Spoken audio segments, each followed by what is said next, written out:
صحیح. اس thought process کو جو دو چیزیں افیکٹ کر سکتی ہیں نا, وہ اس میں سے ایک بڑی کارگر یہ ہے کہ پہلے تو یہ بتا دیں کہ جناب ابھی جو چیئرمین اور وائس چیئرمین ہے نا, ان کے درمیان لڑائی ہوگی. صحیح. اور وائس چیئرمین نے کوئی کو کر دیا ہے یا ان کے درمیان بڑا تلخ جملوں کا تبادلہ ہوا ہے, تو پاور کس کے پاس ہے. یہ بیسیکلی ہے بے یقینی کی فضا پیدا کرنا کہ آپ مزید اس کے اوپر بادل ڈال دیں گے جناب, یہ تو پتہ نہیں کہ اونٹ کس کے اوپر بیٹھے گا. تو اس دوران دوسرے لوگ فیصلہ کر لیں. پھر جس طرح آپ نے دیکھا ہوگا کہ حامد میر صاحب ہیں, فار ایگزامپل حامد میر صاحب اپنا شو کرتے ہیں 8 سے 9 بجے. اب آپ نے دیکھا ہوگا کہ حامد میر صاحب نا 7 سے لے کے 11 بجے تک شوز کر رہے ہوتے ہیں. ہر چینل پر ایک وہ اپنے چینل پہ کرتے ہیں اور 3 شوز جو ہے نا وہ دیگر چینلز پر کرتے ہیں, اور ہر چینل کے اوپر بیٹھ کر 2-3 قسم کی باتیں. ایک تو جناب کہ جہانگیر ترین کی جو استحکام پارٹی ہے نا, استحکام پاکستان پارٹی, یہ بہت بڑے سرپرائز دینے والی ہے. یہ تہلکہ مچا دے گی, کوہرام مچا دے گی. یہ تو ابھی فیز 1 ہے, یہ تو صرف 100 لوگ ہیں, ہوا بھرتے رہتے ہیں. ابھی لیڈرز آئیں گے اس میں. اچھا لیڈرز آئیں گے, ورکر ہیں ان کے پاس؟ ورکر نہیں ہے. اچھا دوسری بات آپ نے دیکھا ہوگا کہ وہ اکثر بتاتے ہیں کہ جب کوئی شخص فوت ہو جاتا ہے کہ اس نے فوت ہونے سے پہلے میرے ساتھ کیا بات کی تھی. جی. تو اسی طریقے سے نا وہ انونیمس کوئی بھی قصہ بندہ سنا دے. اب جو لوگ میڈیا انڈسٹری سے وابستہ ہیں ان کو پتا ہے کہ طلعت حسین کی اور حامد میر کی نہیں بنتی. بالکل ایسے, لیکن ان کے شو میں بھی آپ کو نظر آئے. جی. شاہد خاقان عباسی بیٹھے ہوئے ہیں, ساتھ میں اپنے جو دوسرے ہیں جی فیٹ والے, نام میرے ذہن سے نکل گیا, ذہن میں آ جائے گا, ذہن میں ایک دم سے نکل گیا. مصطفیٰ نواز کھوکر صاحب, اور ساتھ میں حامد میر بیٹھے ہیں, اور طلعت حسین جناب طلعت حسین تجزیہ لے رہے ہیں جو حامد میر کے بارے میں جو رائے رکھتے ہیں سب کو قیامت کی نشانی ہے. اور حامد میر کیا رائے رکھتے ہیں سب کو معلوم ہے. تو وہاں پر حامد میر بتاتے ہیں کہ ان کو نا تحریک انصاف کے ایک ایسا شخص جو ابھی ٹوٹا نہیں اور ڈاواڈول ہے, جی نام وہ نہیں بتا سکتے, لیکن اس نے فون کیا. اس نے فون کر کے پوچھا کہ اگر میں میر صاحب اس کڑے وقت میں, بڑا سخت وقت ہے عمران خان پر, میں اگر عمران خان کا ساتھ دوں تو 2 سال یا 3 سال کے بعد اگر عمران خان کا تعلقات بہتر ہو جاتے ہیں اور گیم پھر بن جاتی ہے تو کیا وہ یہ یاد رکھے گا کہ میں نے مشکل وقت میں اس کا ساتھ دیا تھا عمران خان کا. تو حامد میر کہتے ہیں بس آپ نے کیا سوال کیا, میں آپ کو جواب دوں گا, آپ کا دل ٹوٹ جائے گا. یہ کہہ کے حامد میر کہتے ہیں میں نے فون بند کر دیا. اور کین یو امیجن کہ ایک بندے نے آپ کو مشورے کے لیے فون کیا ہو, آپ اسے یہ کہیں گے میں اگر آپ کو جواب دوں گا ٹوٹ جائے گا, اور اس کے بعد پھر آپ کہتے ہیں میں نے فون بند کر دیا. مطلب کس کا ایسا ہونا چاہیے. اچھا اس قصے کا بھی مقصد کیا ہے؟ آپ ایک تو یہ کہ مشاورت فراہم کر رہے ہیں, میڈیا پورا اس وقت دیکھیں وہ فضا بنی ہوئی ہے. اب اس دوران کیا ہوتا ہے کہ عمران خان صاحب جو ہے وہ, اچھا خان صاحب کے حوالے سے کوئی اس وقت ریلیکسیشن نہیں ہے, بالکل ایسی ہے. اور 9 مئی کو پاکستان کی فوج, پاکستان کے ادارے وہ سمجھتی ہے کہ یہ ہماری ریڈ لائن تھی جو کراس ہوئی ہے.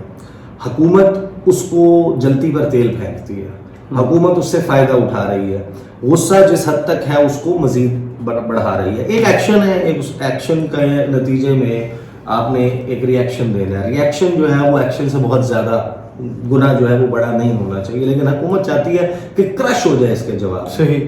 which is unfair. Coming to the point, Shah Mahmood Qureshi اب 2 ملاقاتیں کر لیتے ہیں, اور 2 ملاقاتوں کے بعد, یعنی اب پہلی بات تو یہ کہ دوسری ملاقات ہونی نہیں چاہیے تھی ٹیکنیکلی اسپیکنگ. اگر پہلی ملاقات میں تلخ جملوں کا تبادلہ ہو گیا تھا اور عمران خان نے انہیں اور انہوں نے عمران خان کو جناب کوئی کھری سنا دی اور بڑی ان کے درمیان گرما گرمی ہو گئی, تو پھر تو دوسری ملاقات میں ہونی چاہیے تھی. بہرحال دوسری ملاقات ہوتی ہے, اور دوسری ملاقات کے بعد جو عمران خان کا خطاب ہے جو انہوں نے کیا, اس میں جو انہوں نے گفتگو کی نا, اس میں 2-3 میسیجز جو ہیں وہ ہمیں ملتے ہیں. ایک انہوں نے ریبٹ کر دیا, ریبٹل دے دیا کہ یہ جو جناب, اچھا پھر وہ خان صاحب کو بھی پتا ہے کہ یہ اگر تاثر رہے گا کہ ان کی چیئرمین کی اور وائس چیئرمین کی جو ابھی چند لوگ کھڑے ہوئے ہیں ساتھ, تو ان کے درمیان کو ان بن ہے, اور پھر پارٹی کسی طرف دیکھے گی. خان صاحب کو تو محدود ہوئے گا نا زمان پارک تک, جی. تو انہوں نے پھر اب ٹیکنیکلی اس کو جو ہے وہ زائل کیا, اپنے لوگوں کو پیغام دیا, جو لوگ کھڑے ہوئے ہیں ان لوگوں کو ایکنالج کیا, جو سن رہے ہیں, کنیکٹڈ نہیں, جو ابھی تک پارٹی میں موجود ہے, پارٹی کا حصہ ہے, ان کو بھی میسج کیا. خان صاحب نے کہا کہ میڈیا میں اس وقت چلا گیا کہ جی شاہ محمود قریشی مجھ سے ملنے آئے اور وہ کوئی -1 کا پروپوزل لے کر آئے ہیں کہ خان علیحدہ ہو جائے تھوڑی دیر کے لیے، پارٹی آگے بڑھ جائے. تو میں سب سے پہلے تو میں آپ کو بتاؤں کہ شاہ محمود قریشی خان صاحب کہتے ہیں اس قسم کا کوئی پروپوزل نہیں لے کر آئے. اور بات چیت ہوئی کہ ان کا جیل میں کیسا ٹائم گزرا، ہمارے بہت سے لوگ ان سے ملنے آئے تھے، اس حوالے سے بات چیت ہوئی. پھر یہ بات چیت ہوئی شاہ محمود قریشی سے کہ آگے کیا کرنا ہے. پھر خان صاحب جو ہیں وہ اپنی پالیٹکس کے حوالے سے ایکسپلین کرتے ہیں کہ یہ جو -1 والی باتیں ہیں کہ دکھ کہ میں پاور پالیٹکس تو نہیں کر رہا. صحیح. میں تو 27 سال پہلے میں نے جماعت رکھی تھی، اس کا مقصد تھا انصاف، اور اس کے لیے میں نے جد و جہد کی. اور ایک ایسا شخص اس کو جو ہے وہ میں اپنی ذات کے لیے کہتے ہیں میں سیاست نہیں کر رہا، تو مجھے آپ کیا وہ کہتے ہیں کہ دے سکتے ہیں. پھر -1 کے حوالے سے کہتے ہیں کہ -1 ہوگا کیسے، کہ جو آدمی 27 سال سے جد و جہد کر رہا ہے وہ ڈیلز کرے گا، کیا چیز اس کو خرید لے گی. میں آتا ہوں اسٹیبلشمنٹ کو جو میسج دیا ہے اس میں، جی جی میرے ضمیر کی کیا قیمت ہے، کیا وزیر اعظم بنانا کوئی قیمت ہے، کیا آپ یہ کر لیں تو آپ کو پرائم منسٹر بنا دیتے ہیں. کہ میں تو پرائم منسٹر بن چکا ہوں. اور میرے سے جب کسی نے پوچھا تھا کہ آپ نے کیا غلطی کی، تو 2018 کا انتخاب ہے، میں نے کہا اس کے بعد میری غلطی یہ تھی کہ مجھے دوبارہ الیکشن میں چلے جانا چاہیے. صحیح. کہ جو میرے اہداف ہیں، جو میرے گولز ہیں، وہ ایک کمزور اتحادی حکومت کی موجودگی میں نہیں ہو سکتے. جتنی سیٹس درکار ہیں، جتنی سیٹس چاہیے ہوتی ہیں وہ مقاصد اچیو کرنے کے لیے، وہ میرے پاس نہیں تھے. لہٰذا میں جو ہے I had made a mistake. صحیح. اچھا، پھر انہوں نے تذکرہ کیا کہ تحریک انصاف کے لوگوں کے ساتھ کیا کیا ہو رہا ہے. پھر انہوں نے کچھ وضاحت دی اپنے کیسز کے حوالے سے. اچھا، وہ پہلے بھی دے چکے ہیں، القادر ٹرسٹ کیس پر وضاحت دی، اپنے مختلف کیسز کا تذکرہ کیا، قتل کے کیس کا کہا. پھر انہوں نے کہا کہ یہ سب کچھ مجھے خوف دلانے کے لیے کیا جا رہا ہے، اور کیونکہ ان کیسز میں کسی عدالت میں مجھے سزا نہیں ہو سکتی، اس لیے ملٹری کورٹ سیٹ اپ کیے ہیں، اپروور ڈھونڈے جا رہے ہیں، سلطانی گواہ ڈھونڈے جا رہے ہیں. کہ عمران خان نے کہا تھا کہ کور کمانڈر کا گھر جلاؤ، اپروور لے آئیں گے، مجھے ملٹری کورٹ میں لے جائیں گے، سزا ہو جائے گی، مجھے کوئی فرق نہیں پڑے گا. اچھا، خان صاحب نے اس بات کا ابھی تک جواب نہیں دیا. جی. ایک بڑا دعویٰ تھا جو رانا ثناء اللہ نے کیا. انہوں نے کہا کہ ان کی آواز میں موجود ہے کہ یہ حملے کی بات ہے. ہاں، کور کمانڈر ہاؤس پہ بالکل ایسے ہی. اور اہداف، ٹارگٹس کے کہاں کہاں کرنا ہے، کیسے کرنا ہے، یہ سب کچھ عمران خان کی آواز میں موجود ہے. یہ جیو نیوز پر بتا چکے ہیں، یہ ریکارڈ پر یہ وہ بتا چکے ہیں. اب خان صاحب جو ہے وہ اس کا بالکل ہی ڈفرینٹ اینگل، وہ کہتے ہیں کہ اپروور کی بات نہیں ہو رہی ہے یہاں پہ. بات ہو رہی ہے کہ ان کی آواز میں یہ چیزیں خود انہوں نے ڈائریکشنز دی. یہ دعویٰ ہے، اور اس کو آبویسلی یہ دعویٰ جو ہے بہت امپورٹنٹ ہے. جی. اس دعوے کے لیے اب دیکھتے ہیں کہ یہ جب چیزیں انفولڈ ہوں گی تو کیسے آگے جو ہے وہ سامنے آتی ہے. تو خان صاحب کہتے ہیں مجھے ملٹری کورٹ میں لے جائیں گے، سزا ہو جائے گی، مجھے کوئی فرق نہیں پڑے گا. جو آدمی 22 سال کی اسٹرگل کر کے 27 سال بعد کیا ڈرے گا اس بات سے کہ اسے جیل بھیج دیں. قاتلانہ حملے ہوئے، میری بہنوں اور میری بیوی تک پہنچ گئے. وہ ٹرسٹی ہیں، میں نے اپنی بہنوں سے کہا کہ ملک سے باہر چلے جاؤ. مجھے بھی کئی مرتبہ کہ عمران خان آپ ملک سے باہر، میں کیوں ملک سے باہر جاؤں. اچھا، اب یہ تصدیق کر دی ہے خان صاحب نے کہ کہا جا چکا ہے. اور اب یہ بات سینس بناتی ہے کہ موسٹ پروبیبلی عقیل کریم ریڈی جو ہے وہ جب ملاقات کے لیے گئے تھے اس کا مقصد یہی تھا کہ خان صاحب کو کہا جائے کہ آپ ملک سے باہر چلے جائیں. اب انٹرسٹنگلی وہ میٹنگ ہوئی ہے 9 مئی کے انسیڈنٹس کے بعد. صحیح. لہٰذا اگر عمران خان وہ یہ اب ظاہر ہے کہ I will not read too much into it, but technically speaking اگر عمران خان کی آواز میں یہ شواہد موجود ہیں کہ عمران خان نے یہ سب کچھ ڈائریکٹ کیا تھا کہ اندر گھسنا ہے، گھس کے توڑ پھوڑ کرنی ہے، آگ لگا دینی ہے، جلا دینا ہے، سیکرٹ ڈاکومنٹس اٹھا کر لے جانے ہیں، تو یہ آفر دینی نہیں بنتی. then عمران خان اس میں کچھ لوگ یہ بھی دعویٰ Imran Khan should be tried and punished according to the law of the land. Absolutely. کچھ لوگ یہ بھی دعویٰ کرتے ہیں کہ جس دن 9 مئی کو وہ گرفتار تھے اس گرفتاری کے دوران ان سے ملاقاتیں ہوئیں جس میں انہیں یہ آفر کیا گیا. اچھا، اس پہلے ہاں جی اس حوالے سے کیونکہ میرے علم میں ایسی کوئی بات نہیں ہے تو I'll not jump the gun. But technically speaking اگر یہ آفر واقعی عقیل کریم ریڈی کے ذریعے آئی تھی کہ خان صاحب چلے جائیں تو یہ آفر دینا بنتا نہیں ہے. عمران خان نے اگر یہ کام کیا ہے کہ انہوں نے لوگوں کو ٹرین کیا ہے، لوگوں کو سکھایا ہے اور ان کو بھیجا ہے کہ وہ جائیں، جا کر لائن کراس کریں، اندر جائیں، اندر جا کے آگ لگائیں، یہ کام کریں، تو عمران خان صاحب کو پنش کرنا پڑتا ہے. بالکل. He should face the law of the land. صحیح. Not under or through a military court. ہاں، جو پاکستان کے دیگر قوانین ہیں ان کے تحت وہ ATC پہ اور اس میں جو ملٹری کورٹس کے ذریعے ہے وہ ان کا بنتا ہے، جو جنہوں نے کراس کیا اور جنہوں نے وہاں جا کے یہ سب کچھ کیا، اس کی قانون میں جو انسائڈ تھے. ہاں جی ہاں، البتہ اس کے حوالے سے اعتزاز احسن صاحب کی رائے مختلف ہے جی. وہ کچھ کیسز کا حوالہ دیتے ہیں سپریم کورٹ کے 98 99 کے کیس کا حوالہ دیتے ہیں کہ وہاں پر میرا خیال ہے کہ پہلے کہتے ہیں 5 اور 9 یا 7 اور 9 ججز کا فیصلہ ہے کہ یہ نہیں ہو سکتا. بہرحال خان صاحب جو ہے وہ کہتے ہیں کہ جناب میں نے کوئی کرپشن کی ہوتی تو بھاگ جاتا، میں نے کوئی غلط کام نہیں کیا، میں سارے کیسز فیس کروں گا. پھر خان صاحب جو ہے نا وہ انٹرسٹنگ بات کرتے ہیں، this is directly towards the establishment, کہ آگے کا راستہ. خان صاحب کہتے ہیں کہ اب آگے کا کیا راستہ ہے. میں جو ان سے کہتا ہوں کہ میرے سے بات چیت کرو، کوئی بات چیت نہیں کرتا. میں اپنی اسٹیبلشمنٹ یا آرمی چیف سے کہتا ہوں کہ بات چیت کرو، اور وہ کوئی بات چیت کرنے کے لیے تیار نہیں ہے. میں اپنی ذات کے لیے آپ سے بات چیت نہیں کرنا چاہتا، مجھے آپ کچھ نہیں دے سکتے. قوم میرے ساتھ کھڑی ہے، مجھے کوئی کیا دے سکتا ہے. میں چور دروازے سے تو آنا نہیں چاہتا. اگر قوم مجھے ووٹ دے گی تو میں تیار ہوں، لیکن اگر قوم ووٹ نہیں دے گی تو نہیں. مجھے اللہ نے سب کچھ دیا، لیکن میں بات کرنا چاہتا ہوں کہ ملک تباہی کی طرف جا رہا ہے. یہ جو بجٹ آیا ہے آپ کو سمجھنا چاہیے کہ ہم ایک دلدل کی طرف دھنستے جا رہے ہیں. ایک سال میں 25-30 ارب دینا ہے، وہ کدھر سے آئے گا؟ کوئی تو روڈ میپ ہونا چاہیے نا. ابھی تو روڈ میپ یہ ہے کہ کسی نہ کسی طرح عمران خان کو ختم کرو اور PTI کو ختم کرو. ابھی تو یہی 1 پوائنٹ ایجنڈا ہے، سارے ادارے اسی پر لگے ہیں، یہ کریں. ہم کھڑے ہیں. ایک یہ میرے پہ کرم کر رہے ہیں، انہوں نے کہا کہ میرے جو نظریاتی لوگ ہیں وہ نظر آنا شروع ہو گئے ہیں کہ نظریاتی لوگ کون ہیں، اور جو بھی کسی اور مقصد سے ہمارے ساتھ آئے تھے وہ بھی سامنے آ رہے ہیں. تو یہ تو آپ فائدہ کر رہے ہیں، کیونکہ آپ صرف ایک نظریاتی پارٹی اس وقت پاکستان کو اس دلدل سے نکال سکتی ہے. تو جو حامد میر کہہ رہے تھے نا، اس کا میرا خیال ہے یہاں پہ جواب بھی آ گیا. وہ خان صاحب کہہ رہے ہیں کہ میں دیکھ رہا ہوں کہ میرے ساتھ کون کھڑا ہے، کون نہیں کھڑا، کون نظریاتی اور کون مقاصد کے لیے ساتھ کھڑا ہوا تھا. پھر خان صاحب کہتے ہیں کہ ایک ہی طرح پاکستان نکل سکتا ہے اس سے باہر. کوئی اب پیسہ نہیں دے گا پاکستان کو، اوورسیز پاکستانیز. وہ جو فارمولا، وہ جو بات اپنے لاہور جلسے میں انہوں نے فرسٹ ٹائم یہ کی تھی، جو انہوں نے 16,000 ڈاکٹرز کا $200 ارب اور ٹوٹل 1 کروڑ پاکستانی اور ان کے کتنے ہیں پیسے جی. اور ہم 5-6 ارب ڈالر کے لیے IMF کے سامنے کیا کچھ کر رہے ہیں، اور ہمارے پہ قرضے ٹوٹل کتنے، اور ان کی انویسٹمنٹ کو اٹریکٹ کریں. اس میں بنیادی سوال اس میں یہ ہے کہ یہ تو کوئی شک نہیں ہے اس بات میں کہ پاکستان سے باہر بسنے والے جو پاکستانی ہیں ان کا 85 to 90% عمران خان کو سپورٹ کرتا ہے. But let's just ask this question کہ عمران خان صاحب نے 4.25 سال حکومت کی. 4.25 سال میں ان پاکستانیوں نے پاکستان میں انویسٹ کیوں نہیں کیا؟ صحیح. یعنی اب یہ سوال بنتا ہے نا، خان صاحب کہتے ہیں کہ میں ایسے لے آؤں گا، میں ان سے کہوں گا کیونکہ باہر سے تو کوئی پیسہ نہیں دے گا، ہمارے پہ کوئی ٹرسٹ نہیں کرے گا، لیکن یہ لوگ ہیں ان سے انویسٹمنٹ اٹریکٹ کریں گے. تو this is too big a thing to کلیم.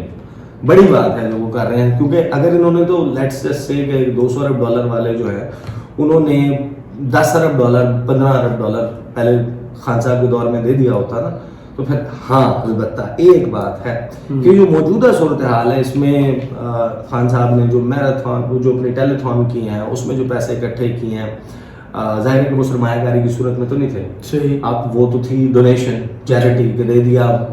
اس میں سے کتنے مٹیریلائز ہوئے کتنے نہیں، اگین دیٹس ڈیبیٹیبل. بٹ وہ ایک کوسچنیبل بات ہے کہ اب جس نہج پہ پاکستان آ گیا ہے، واٹر شیڈ مومنٹ ہے، میک اور بریک مومنٹ ہے.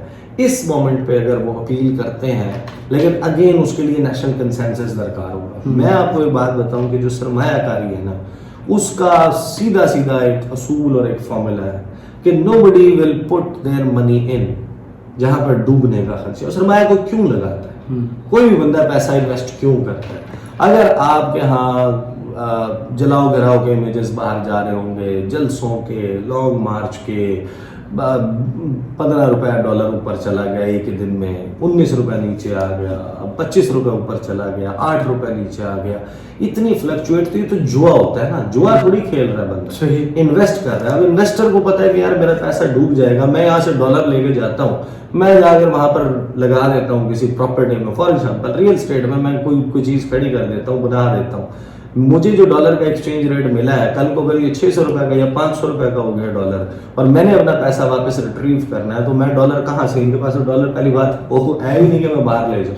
اور میں لیک میں جب اپنا کنورٹ کروں گا پیسہ روپے سے دوبارہ ڈالر میں تو مجھے الٹیمیٹلی لاس ہو جائے گا. صحیح. میں کیا کماؤں گا؟ تو یہ اگین اس کے لیے بہت ساری چیزیں, ایک نیشنل کنسنسس چاہیے, ایک پرامن سکون والا ماحول چاہیے. ایسے تو نہیں ہوتا نا. صحیح. لیکن اب اس میں آبویسلی پھر وہ خان صاحب جو ہیں وہ کہتی ہیں کہ پاکستان ایک ہی طرح نکل سکتا ہے کہ باہر سے پیسہ آئے.